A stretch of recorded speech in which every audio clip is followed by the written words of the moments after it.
নমস্কাৰ জনাই সকলোকে মোৰ চেনেলৰ নতুন এটা ভিডিঅ'লৈ স্বাগতম জনাইছোঁ। আমি এতিয়া চাৰিআলিত হোটেলত সোমাই কিবা এটা ল'বলৈ লৈছোঁ, কাৰণ আমি মামা ককাৰ ঘৰলৈ যাবলৈ ওলাইছোঁ। বহুদিন হ'ল মামা ককাৰ ঘৰলৈ যাবই পৰা নাই। আজি ঘপককৈ মন গ'ল আৰু সেইবাবে ওলাই ল'লোঁ। আমি এতিয়া চাৰিআলিত ভাইটিয়ে মই ৰখি আছোঁ আৰু পাপাই মিঠাই কিনিছে।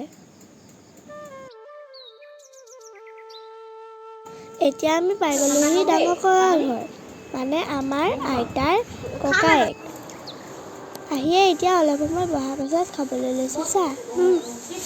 এতিয়া ভাবিলোঁ এনে থকাতকৈ আইতাই নিজ হাতেৰে বনোৱা কিছুমান বস্তু তোমালোকক দেখুৱাওঁ। এতিয়া মই দেখাই থকা এই সকলোবোৰ হৈছে আইতাই নিজ হাতেৰে বনোৱা বস্তু। আশা কৰোঁ আজিৰ ভিডিঅ'টো চাই তোমালোকে ভাল পাবা। ভিডিঅ'টো চাই ভাল পালে এটা লাইক আৰু যিসকলে নতুনকৈ চাই আছা প্লিজ চেনেলটো ছাবস্ক্ৰাইব কৰি দিবা। মোৰ ভিডিঅ'বিলাক দিয়াত অকণমান খেলি মেলি হৈছে, কাৰণ আমাৰ ইয়াত নেটৱৰ্কৰ প্ৰব্লেম হৈছে।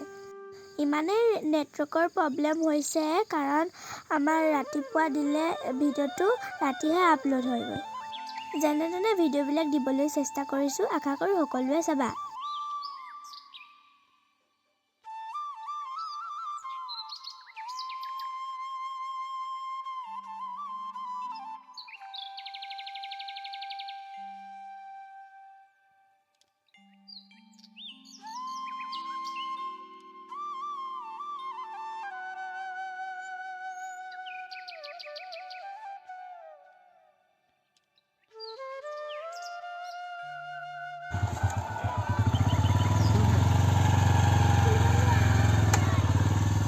এতিয়া আমি আহিলোঁ সৰু ককাৰ ঘৰলৈ, মানে আমাৰ আইতাৰ ভায়েকৰ ঘৰলৈ।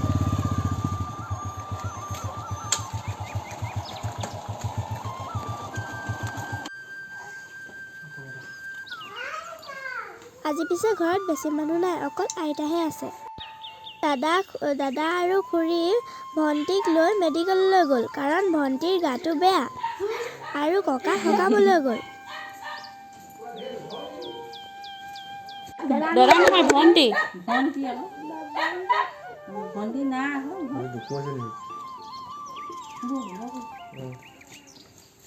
এতিয়া আমি চাহ খাবলৈ লৈছোঁ।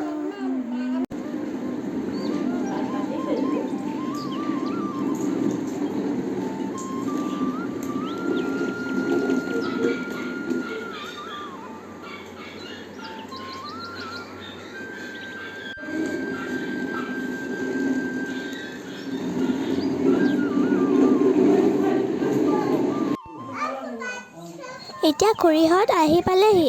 ভণ্টিক ডাক্তৰে কি ক'লে তাকে কথা পাতি আছে।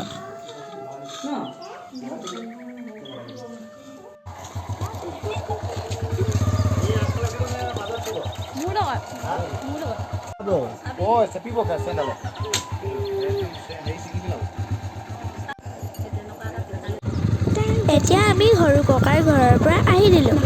এতিয়া আমি ডাঙৰ ককাৰ ঘৰত আকৌ সোমামগৈ, যিহেতু আইতাই ভাত বনাই থৈছে আৰু খাই বৈ আমি ঘৰলৈ যামগৈ।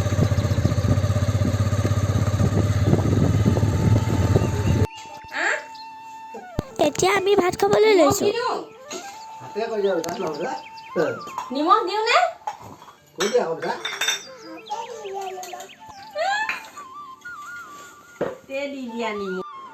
এতিয়া আমি খাই বৈ অলপ বহিছোঁ। ককাহঁতেও সকামৰ পৰা আহি পালেহি, দাদাও ঘৰত নাছিলে, আহি পালেহি।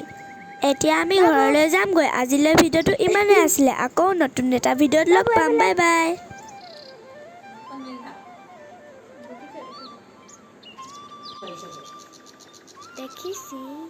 দেখছে